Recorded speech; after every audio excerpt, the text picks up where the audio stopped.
Hello, everybody. I'm back with 107th edition of Med Talks with Dr. K.K. Agarwal.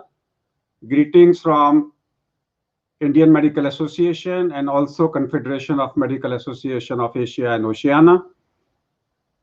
And in this episode, we will have two special guests. But before I introduce them, let's have the headlines of the day.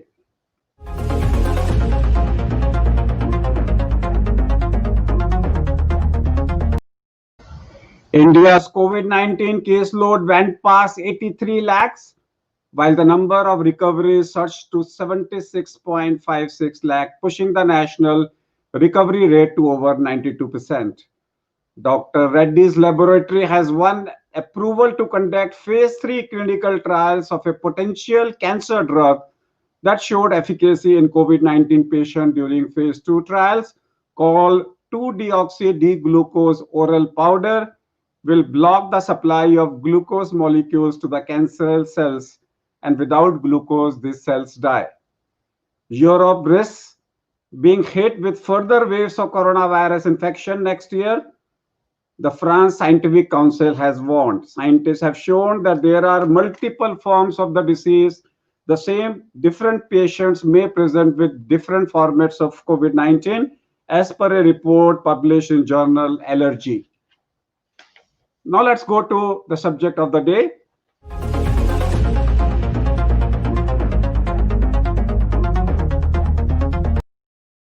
We are focusing on the US experience in COVID-19, and let me introduce a special guest today, Dr. David Barbe. He is the president of World Medical Association, former president of American Medical Association, board certified family physician from Mountain Grove, in USA, Missouri, and was the 172nd president of AMA from June 17 to June 18. He served as a chair of AMA Board of Trustees. He has also served as an AMA Council on Medical Service. He has a long history of service to organized medicine. He has bachelor's degree with honors in microbiology, and he now serves as a vice president of primary care for Mercy with responsibility for 75 clinics and more than 200 physician advanced practitioners. Mercy has been named one of the top 5 large health systems in United States since the year 2016-2019, and a big 5-page biodata. But if I say he is the president of World Medical Association, that itself, the word President WMA would mean by itself a complete Bible as far as the medical ethics is concerned. I have also have with me to the president of Indian Medical Association, and you can see here for the first time 3 presidents, the national president, the CIMAO president, and the World Medical Association president on a single platform. Dr. Rajesh Sharma is the national president of IMA. He is a renowned orthopedic surgeon from Yamuna Nagar, Haryana. He runs a nursing home, Rajan Hospital in Yamuna Nagar. He has been a president of many of the IMA state branches and local branches, served as a director of IMA AK and Sinha, and he has also being the coordinator of Beti Bachao program of North Zone. So welcome both David as well as Rajan in this particular show. So I will start with David, ask him to give some of his views about COVID-19 situation in US. And then for a short time, Dr. Rajan will interact with him. And then I will interact with him from CIMAO point of view. And that will be the flow of the program. I present to you Dr. David Barbie. Thank you. Thank you, Dr. Agarwal and Dr. Sharma. Good evening to you. Before that, congratulations from IMA and from CIMAO for taking over the WMA post of WMA president. And I hope in Asia, this will be your first interaction as far as Asian countries is concerned after you have taken over as the president of World Medical Association. David. Thank you very much. And I am very excited and looking forward to my year as WMA president. In these very unusual times with COVID, there has not been the opportunity to get together in person the way that WMA usually does. And the WMA president frequently travels around the world to visit CMAO and other organizations and national medical associations. We've not been able to do that since this past spring. So I'm looking forward. I hope by next spring, travel will be more possible and that I will be able to be with you for a meeting sometime next year. We've referenced, though, the COVID pandemic, and I think all of us recognize the unprecedented severity of this illness on our populations, both from the healthcare standpoint, the illness and death of our patients, as well as the impact that it has had on physicians, physician deaths. The stress and emotional strain that it has produced for physicians has been almost incalculable. It has also placed strain on our economies. The restrictions that have been in place, the reduction in business activity has been tremendous, and we are all looking forward to finding a path through this and out the other side. You know, when we look at cases around the world, there have been about 47.5 million cases of COVID worldwide and about 1.2 million deaths worldwide. Unfortunately, the United States leads in both of those categories. In the United States, we have had about 9.5 million cases, and we have had about 234,000 deaths. I think India, in terms of the number of cases, has been second to the United States. But that has produced, as you would expect, significant problems for us in the United States, and our case numbers are still rising. Fortunately, in India, I believe the case numbers are declining, and that is very good. I will say that the things that have been most challenging for us in the United States have been wearing of masks and social distancing. It has been very difficult to convince some members of our public that they should wear masks. We do not have a nationwide requirement to wear masks, as some other countries do. Those decisions have been made state by state and city by city in the United States. So there are indeed some cities that require masking and some states that require masking. But even with that, many individuals are not wearing masks, and many individuals and groups have ignored some of the recommendations to social distance and to not gather in large groups. I think many of you have seen on television the large gatherings that President Trump has had, the political rallies. Those have been accused of spreading COVID, and they have some. Other groups, such as churches, have often been having in our country, our Sunday services, and many of those outbreaks have occurred because of people gathering in 100, 200, 300 size groups. We are fortunate in the United States to have adequate health facilities and health systems. We have not had to turn anyone away from hospitalization. We have adequate ICU beds. We have adequate ventilators. So we are reaching capacity, however, in some areas where there is a so-called hotspot and many cases in one area. Some of those hospitals are, in fact, nearing their capacity. So it continues to be a very active problem in the United States. So I'll come back to Dr. Rajan Sharma. Dr. Rajan, I would like you to have a dialogue with our WMA president.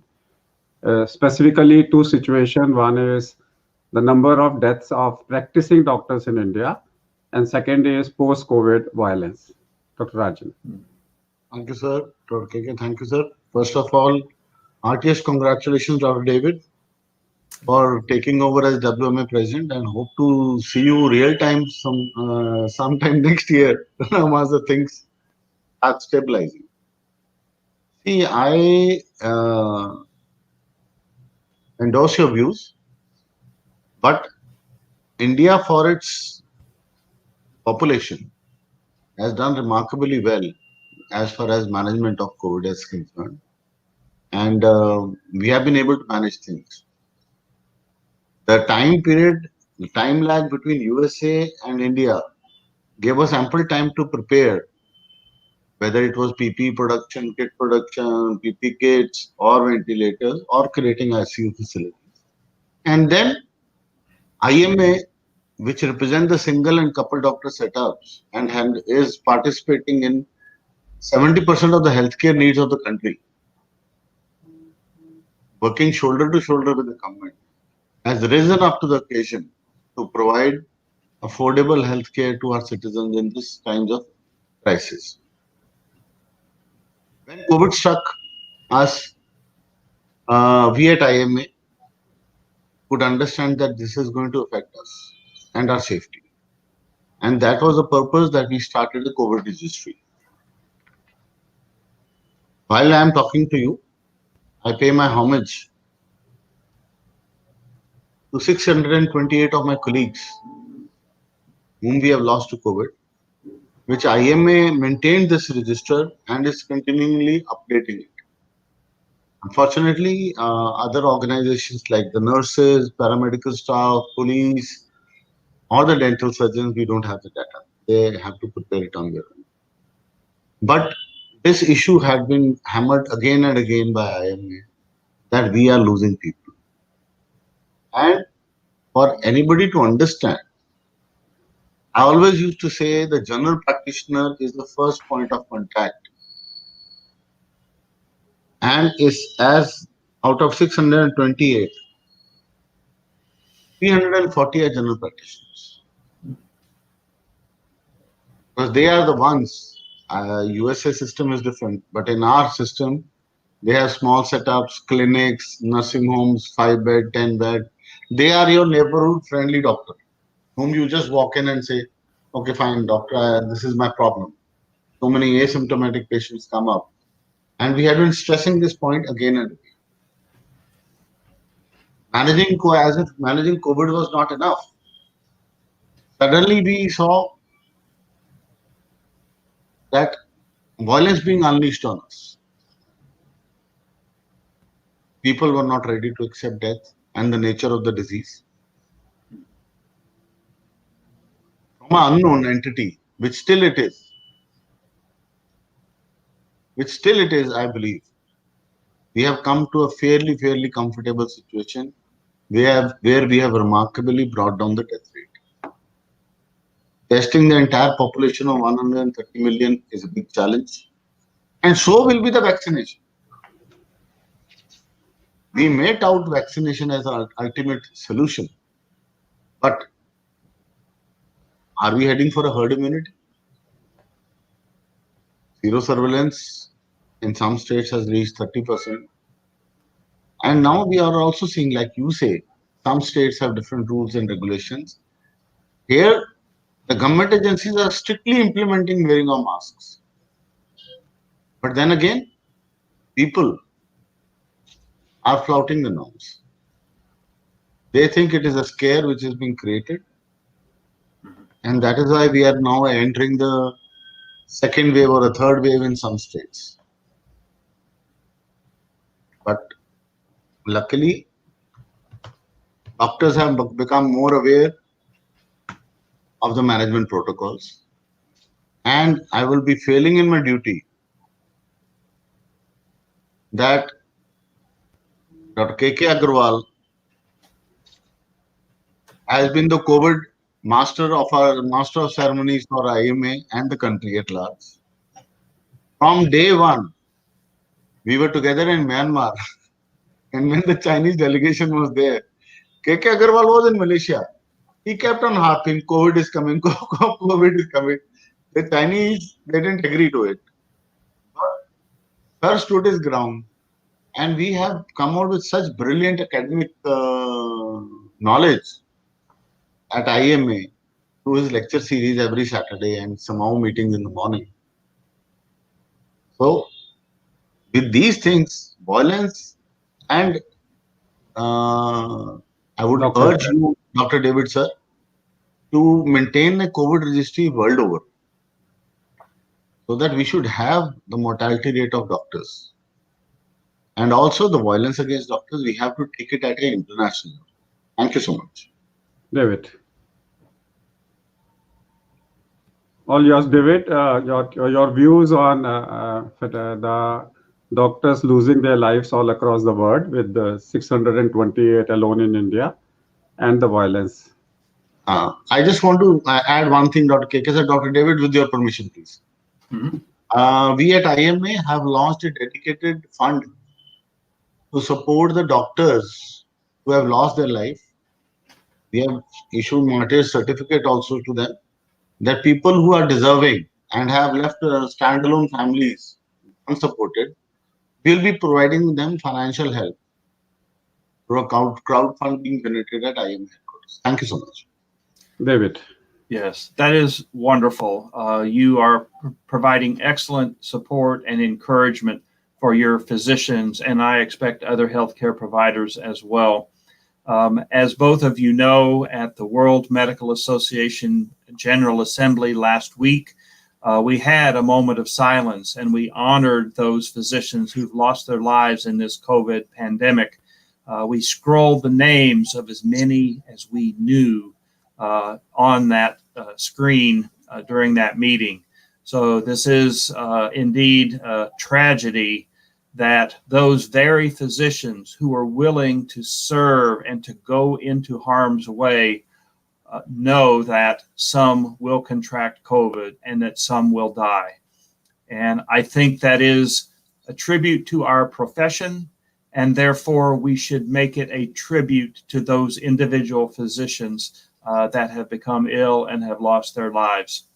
I will say that in the United States, we have not had as many physician deaths, but we have had a few.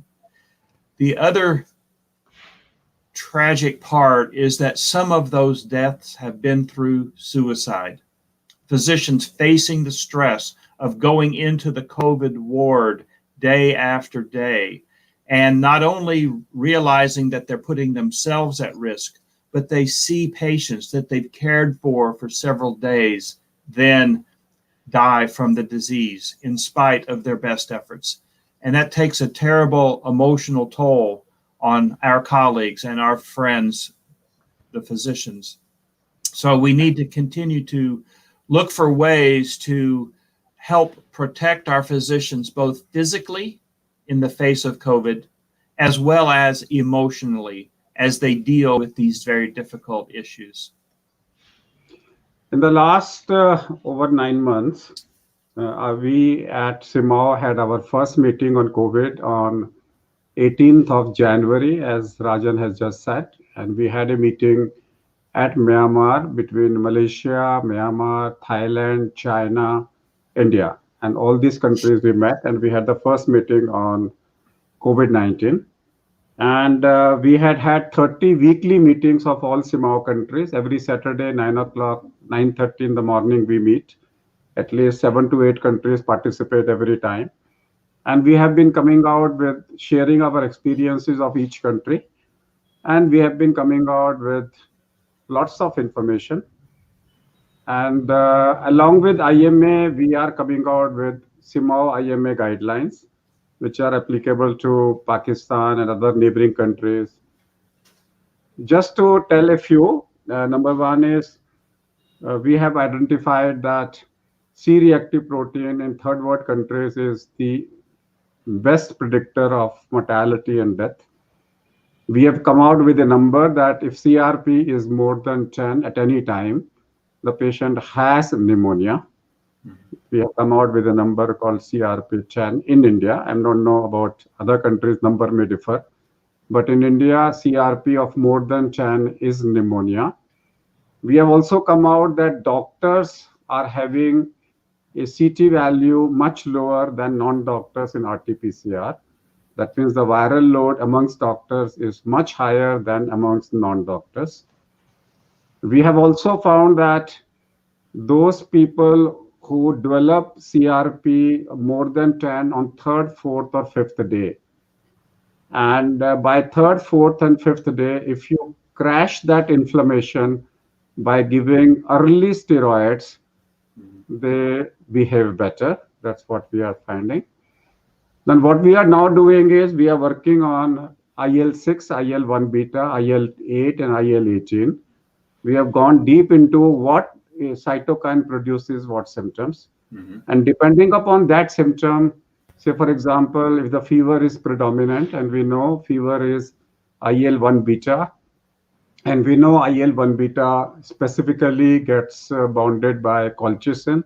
So in those cases, we start colchicine early. So that way, when we are working, we are finding you can actually reduce the mortality amongst high-risk people. All high-risk people, including medical practitioners, we recommend starting oral blood thinner, that is dabigatran or rivaroxaban on day 1, presuming that a high viral load will end up into a microthrombi. So we are a little bit deviation from the standard guidelines which comes from CDC. We have created our own guidelines for people to whom we feel that they are likely to develop high viral overload, and we give them early steroid, we give them early blood thinner, and we have been seeing now that mortality is now reducing. Your views into that, David? Excellent. That really is excellent. I applaud your proactive approach to that. We are looking at something similar in the United States. We are also looking at, well, I will say in the United States, we have done very little ambulatory treatment. Most of the treatment has occurred in the hospital, and we are now looking at which populations and which manifestation of the disease would warrant treatment prior to hospitalization. So we're trying to work very, very hard on that as well. Can we prevent some of these cases from progressing to the severe stage? We are using a lot of remdesivir, mostly in the hospital. We are using dexamethasone, just as you are. We're using some famotidine to help block the cytokine response. I think we will find there are other agents that are more effective, as you say. When it comes to remdesivir, the indication by the FDA, remdesivir is to be used when you have a clinical hypoxia. That means your oxygen level is going down. And we have found that if you wait for the oxygen to go down, you're already late. That means oxygenation going down means day 5, day 6, when your oxygen will go down. If you act early enough on day 3, so we say day 3 and day 5 are most important. We normally link it to your high sensitivity CRP. We say that your body is on fire, like inflammation. And if your CRP baseline is between 1 and 3, which means low grade inflammation, same thing which makes you prone to get a coronary blockages. Those people who have a CRP between 1 and 3, they have metabolic syndrome. They have hyperinsulinemia. These people will develop if you develop COVID-19, their CRP will rise on day 3. And if you can detect rise in CRP would mean IL-6, because IL-6 in the liver would it will make CRP. And if CRP is high, you take it for granted. Fibrinogen is also high. And if fibrinogen is high, you know D-dimer is high. So in that particular situation, if you start an attack day 3, then you can prevent hypoxia on day 5. And in that particular situation, you are avoiding a hospitalization. So if you are going to have, unless you have a home care, if you allow them to be treated till they do go into the hospital, we are finding it's too late. So if you really work on day 3 aggressively, then you may find that need for hospitalization is not there. The Gilead company is not going to like it because we are reducing intake of remdesivir, but that's what the fact is. You patients requiring remdesivir can be reduced to a significant number if you act on day 3. That's what our SIMA opinion is. Very good. I think that's wonderful. And making that known and making that available to your physicians and patients will, I think you are correct, will reduce the number of severe illnesses and deaths and reduce the demand on the hospital services. So coming back to the vaccine, why USA took so long to clear the Oxford vaccine when it had seen 2 cases of transverse myelitis? And the Oxford vaccine clearance was only given a couple of days back in US, though clearance was there all over. Do you feel that vector vaccines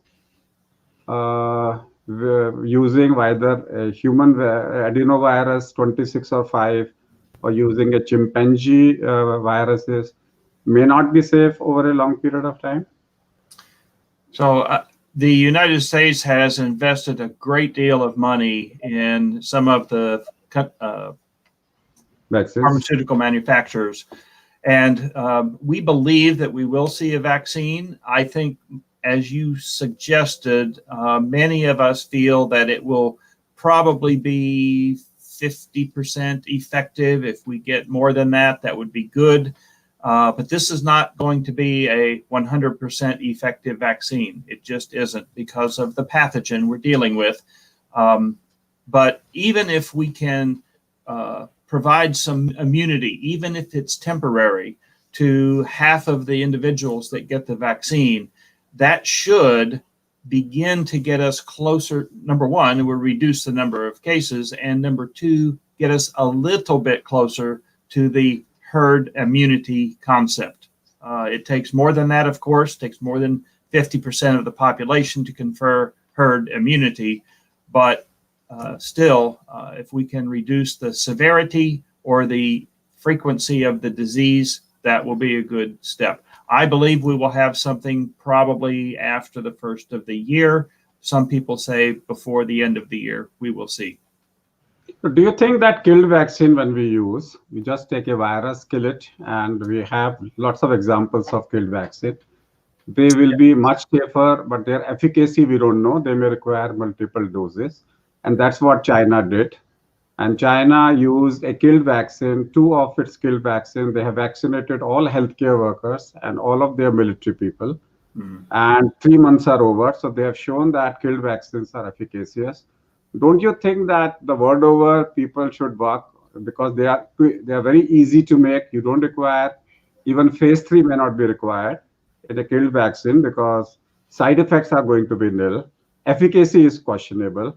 And if you are saying we are going to allow 50%, why all the countries in the world have not gone for a killed vaccine, which China has done it for themselves? Yes. And when India was trying to bring in a killed vaccine, and they said 15th of August we will launch, but there was a media pressure and they said we will go with the phase 3 trial. But I think if you use a killed vaccine, phase 3 trial may not be required. What are your views into that? You know, I am not an immunologist, but Okay. I understand the point that you're making. In the United States, safety is really supreme. And I think in some countries there is a great, and we've talked about this at the WMA, and I'm sure CMAO has also, the concept of public resistance to the vaccine. Many individuals say they don't want to take it or they're very skeptical. I think we must make sure that any vaccine that is released is safe. If we find even a small percentage of adverse reactions, I think it will make it much harder then to get the rest of the population to take it. So safety, I think, is number one. Efficacy, quite honestly, is number two. We need both, and that's our issue. I think a true killed vaccine should be very safe as long as that's done properly. And what about the AMA stand on long COVID? We call them as post-COVID because after 9 days, we know the virus is dead. Mhm. But we know while leaving our body, it keeps the fire on. It keeps the cytokines, doesn't go back. Cytokines persist. And therefore, for 3 months, we are getting lots of symptoms as a post-COVID manifestation. Anything new in US? Because 30% of Indians, we are having a post-COVID manifestation. People are having GI symptoms, eye symptoms, recurrent skin symptoms, and most of them have a CRP of more than 2. That means they have some persistent cytokines, some trigger comes, and their cytokine mild reaction comes. And in some, if the cytokine reaction is very, very severe, they end up into multi-system inflammatory disease. So is anything being done focused on long COVID as far as AMA is concerned? Unfortunately, not that I am aware of. We have just been treating symptomatically, not treating the, if you will, the underlying inflammation. We are recommending vitamin D. That's been seems to be helpful. As I said, sometimes the histamine blockers, particularly things like famotidine, but we have, to my knowledge, we have not had anything that was especially effective in managing those post-COVID symptoms. Specifically, we are seeing it's fatigue. And we are assuming that a segment of them, 10% of them, may end up into a chronic fatigue syndrome. Yes. And that's something which we are not been able to find out a cause. We have tried levocarnitin at a mitochondrial level. We are giving them zinc. We are giving them all types of vitamins, minerals. Yeah. But patient is just saying, I am severely in fatigue. I am tired. I can't get up. And he says rest doesn't reduce that. That's what we are seeing in India. Yes, same here. Fortunately, that is in just a small portion of the individuals. Most of the patients that I see in my practice do bounce back fairly quickly, especially if they had mild illness to begin with. You alluded to this earlier. The viral load and the severity of the illness seems to be related to the duration of symptoms, how long it takes them to recover, whether they have some of those post-COVID symptoms. Many of the patients that I see, and I'm sure that you see as well, have a very mild disease. They recover fairly quickly, and they're back to their normal routine much sooner. What is the AMA stand on opening of the schools? Rajan, here you can interact with him. What is the AMA stand and WMA stand and AMA stand on reopening of the schools and colleges? All right. So the AMA is in favor of reopening schools. The American Academy of Pediatrics is in favor of opening schools. What many communities have found is using a reduced schedule, 2 or 3 days per week rather than 5 days per week, which would be typical in the United States. That seems to allow for better distancing, fewer students in a given classroom at the same time. Some schools are isolating certain areas. Students don't mix as often during the course of the school day. So we strongly support reopening of the schools. We do recommend doing it safely.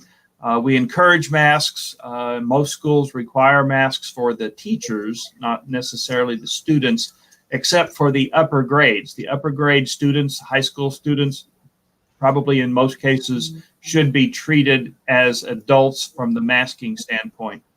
The other thing I will say about masking, for all its benefits, it does seem to reduce the viral load. So if you are wearing a mask and you are exposed, you you are probably exposed to fewer viral particles, a lower viral load. And therefore, even if you do contract COVID, you have a greater chance, statistically, a greater chance of having a mild disease than if you were unmasked and received a greater viral load. So there are many advantages to masking. And again, back to the school setting, teachers and upper class students should be masking. Do you want to say something on schooling, Rajan? I personally agree with what Dr. David is saying, because standing and sitting in front of the online classes is creating its own psychological problems among the children. And ultimately, there is no end to end in sight, like the medical schools.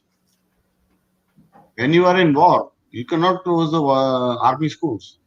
The same is true for medical schools and other schools also. Maybe 2 shifts a day, interspacing of students, morning and evening shifts can be started. But life has to get back to normal. It is creating its own psychological problems, which psychiatric counselors are suddenly seeing an upsurge in patients coming seeking psychological counseling. I personally believe, and I agree with Dr. David, that schools should be open. As we are seeing in India, metros have been opened, railways have been opened, now bus transport is being opened. At the end of the day, masking and hand hygiene has to be followed to a T. So Rajan, in one of the CIMAO meeting, we decided, suppose there is a medical college and you have 100 students in that class. So we say you divide them into 5 groups. They attend the same class, but those 5 groups they segregate themselves every day. That means they will not mix up with other 20 people. So a group of 20 sitting in the same class at 5 different locations. Wherever they go together. They will not mix up with another 80 people. This is a model which has been used in Los Angeles in the schools and has been found to be successful. So you segregate students groups within the school, within the same class, and don't allow them to mix up with others. Rajan. Sir, intention is not the class. Intention is the life in the hostel, where these 5 groups will never remain segregated. That is the biggest worry why medical schools in many parts of the country are not being opened up. Because of the hostels. So Yes. coming back to one more issue, David, and that's the issue of pool testing. I saw in one of the state in US, they were talking about that all the school children in the morning will have a pool testing of students. Then I spoke to Singapore, and in Singapore, they are doing 64 people pool testing. That means they are picking up 64 people samples and they are doing their pool testing. Then we talked to Indian Council of Medical Research. They said 5 pool testing is allowed. 5 would mean one person has 3 samples, one nose, second nose, and mouth. So 3 into 5, 15. That means they do allow 15 pool testing of one single nose sample instead of 3 nose sample. So do you think that can be a good idea for conferences, for teaching, for schools, even WMA conference? If we would have had, we have got it 64 people to get tested. If it is positive, segregate them into 2 halves, then do it again, and then find out who is positive. Because that way, your resources will not be used and you will be able to screen out large number of cases, 64 at a time. So I do think that testing has a very important role. What we probably don't know right now is what is the proper balance between frequency of testing to detect those individuals that are positive versus utilization of the resources. You test every day? Do you test once a week? Is every other week enough? I don't think we know yet exactly what that right balance is, but it is clear that the more testing we do, the more we are going to pick up, and that will allow some intervention earlier. It's not perfect. It won't pick up all the cases. Some people will become infected between tests, but increasing the amount of testing. Right now, even in the United States, though, there are still supply limitations for testing, and there are issues with regard to turnaround time. We do have rapid testing, of course, but the amount of rapid tests that are available for us to do are fairly low. And if you use the more standard PCR test here in the United States, most of the turnaround time is between 2 and 4 days to get a test result. And that is not very helpful in the setting that you're describing at schools, for instance. Those tests need to be available immediately. So in India, the matter had reached the High Court, the legal courts, and the High Court has directed that any RT-PCR report has to be available within 24 hours. It's now a legal binding that you have to provide a report within 24 hours. And most of the laboratories now are giving within 6 hours. Most of the laboratories. So those schools who are doing a pool testing report can be available in 6 hours. I want to come back to the US wave. The first wave in the US came in Northeast. The second one came in South and the Sun Belt. And the third one is in the Midwest. So we are yet to see a second wave in the same place. That means we are yet to see a second wave coming in Northeast again. So these waves are actually the first wave. I would say this is the first wave in Northeast. Then you had the first wave in South Sun Belt, and then you have a first wave in Midwest. Why are we calling them as the third wave? Are they not the first wave in their respective states? You know, the issues about the waves, I think, are an interesting discussion point. But as you say, it's uneven. And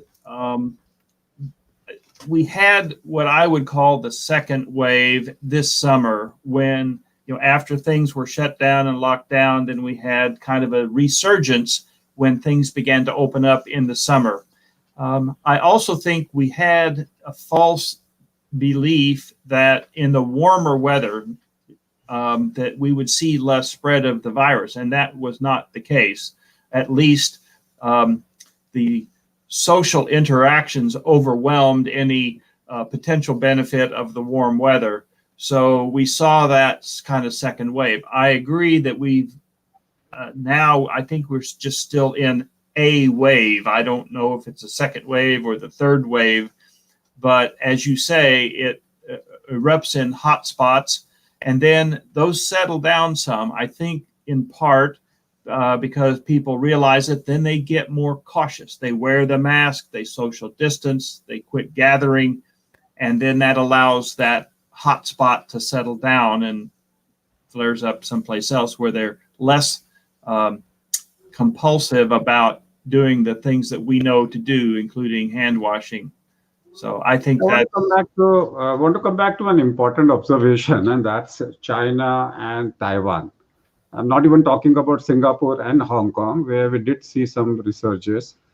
But China, the disease has been astonishingly absent after the first spike. And that spike also was not very significant. They have been able to manage the disease like anything.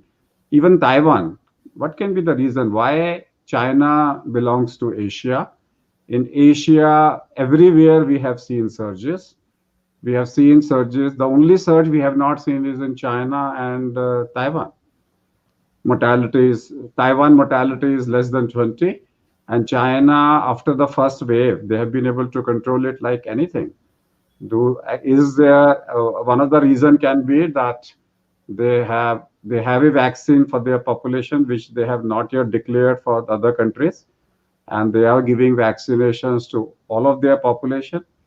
Second can be that one case comes and they test 80 million people in 1 week's time. Whenever they get cases, they are very aggressive in testing.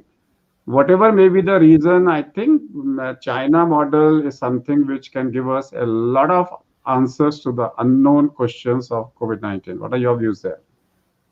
Dr. Raj, do you have a comment on that? Dr. Sharma? Yeah, Dr. David, I would just like to point out, Dr. KK, Taiwan has been without a positive case since the past 200 days. And they have been able to manage this with proper masking and great social responsibility. As far as China is concerned, I have my reservations that whatever data they share or what they say, No, but even how then, it is under Rajan, public scrutiny. Rajan, yeah, China is a part of WHO. Without Yeah, going into the international politics, we are but saying is China we would and like to I know, study in detail the scientific agree. data provided to us. China and Russia, both of them have a same type of their political behavior where they can dictate. And Russia, on one hand, has a large number of cases China didn't have. So there has to be a model which, as a WMA president, you can interact with the China Medical Association to find out. There has to be something in their model which we are missing as other countries because they are absolutely number of cases are not there, and something has to be, because if they cannot be a odd man out as a country, because I stand corrected. they have to behave like we have a lot of China like population in other parts of the country, and they are also getting the disease all over the world. So I'm only trying, either we say that Chinese in America are not getting the disease, then we can say that China are inherently protected from COVID-19. I'm not raising any international issue. I'm not raising any political issue. I'm only trying to understand this, maybe that at a WMA level, governments will government will come back in a whenever government intervenes, there will be a politics, one China policy and that policy and that policy. But at a WMA level and CIMAO level, unfortunately, they are not our member of CIMAO. They are member of WMA. Maybe something can come out which can help the whole mankind. I don't know. I am really literally want to know the model of China, why they are so successful. In Asian models, we have seen we have countries like India, Pakistan, Bangladesh, one group. We have Taiwan, Hong Kong, South Korea as one group. We have Myanmar, Thailand as one group, and we have Saudi Arabian countries and one group. All of them have, and then New Zealand and Australia as one group. All of them are behaving together the same pattern. Whatever India is behaving, Pakistan, Nepal, Bangladesh, and Sri Lanka is behaving the same. Whatever Arabian countries are behaving, they are behaving with one pattern. Korea, Singapore, Hong Kong are behaving in one pattern. Only one country is absolutely where the corona is wiped out, practically. So something need to come out. We can learn from there. We should, all of us collectively should study and find out. Maybe they have the answer for COVID, which we are not been able to find out. Yeah. I, I, I just want to you make it a statement which should not look like that we are isolating one country.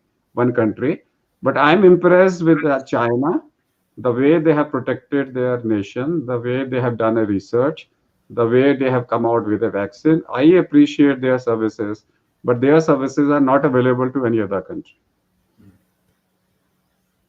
Yeah, I think as you say, it suggests, it is a multifaceted approach. It is vaccines, it is masking, it is social distancing when possible.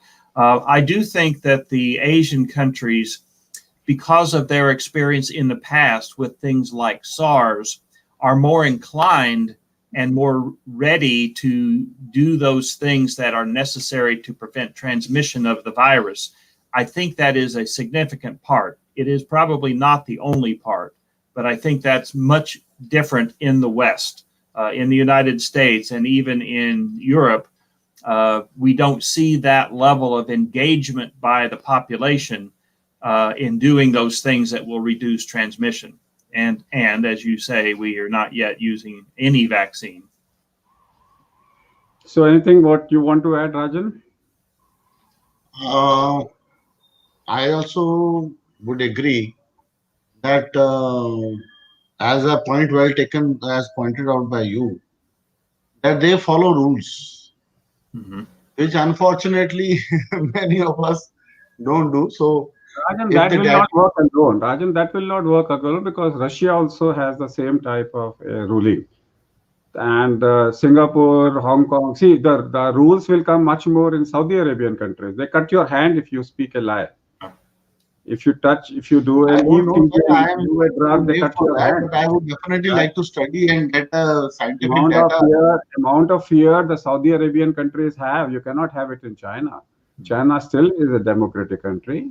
What I'm only trying to say is maybe that the answer lies will at WMA. I don't know whether it comes to their domain or not, but WMA can be a neutral partner. Talk to, try to understand because WHO, US are fighting. WHO, China status nobody knows. China is not allowing anybody to enter for finding out what the truth is. But maybe, I don't know whether it comes into the domain of WMA bylaws or not, but World Medical Association can. I have, at a CMAO level, I have been calling all the countries, they have been participating, they have been sharing. We are coming out with CMAO consensus. 30 meetings means non-stop, every week we are meeting. And we are only discussing COVID. We are only discussing COVID, and we are helping each other. We are helping the every country. So maybe I don't know. Maybe I will write again to China Medical Association and try to find out how can they participate and help other countries as far as the COVID-19 is concerned. As we are short of time, I will ask David to come out with his certain salient points which he would like to share with CIMAO countries, because we wanted him to address CIMAO countries. In the first half, in the first part, he has spoken as a WMA president. So I want him to say his message for CIMAO countries, which I will be able to present it on this Saturday morning in the morning. So I will play that this video, I will play it in my CIMAO meeting. So if you can address now as CIMAO countries, what is your message? Well, thank you very much. I applaud how organized you are through across the CMAO countries. You really set the standard for other countries around the world. For instance, I tell you, I am envious. We do not have that same sort of thing for the United States or for the countries of the Western Hemisphere. We don't interact as well as we should with the other countries. So I think you do an excellent job, and it should help you spread best practices as quickly as possible from the medical and clinical standpoint. But I think it also helps encourage your professionalism, and you support one another and you encourage one another. And that is really quite impressive. And it is, again, something that many other areas of the world simply do not have. And so I commend you for that. I commend you for the work that you're doing under extremely difficult circumstances now under COVID.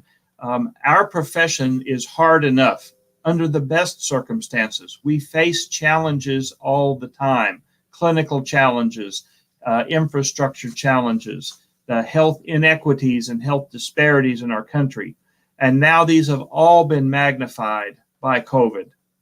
So I will tell you that I am just very encouraged by what CMAO does. I strongly recommend and hope that you're able to continue this under these difficult circumstances. It will benefit our patients, your patients, and it will benefit your colleagues. Thank you very much.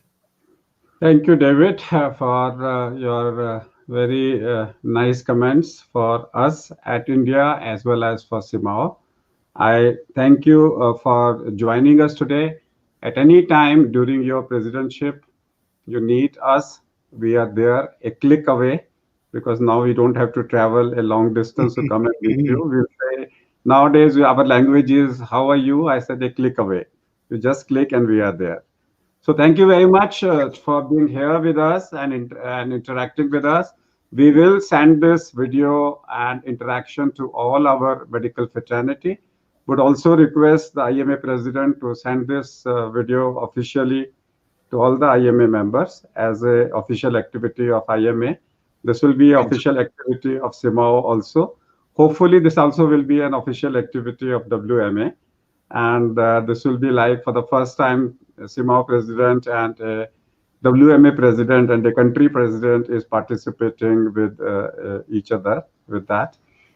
And that's all for today. All my viewers, if you feel that this interaction was good, kindly share this link to all your people across the country and across the CIMAO. We'll be back tomorrow, 7 p.m. Keep watching Med Talks with Dr. K.K. Agarwal. Stay tuned. Thank you. Good morning in America and good night in India. Thank you. Thank you. Thank you, Dr. David. Thank you, KK sir. Bye bye. Thank you. Thank you.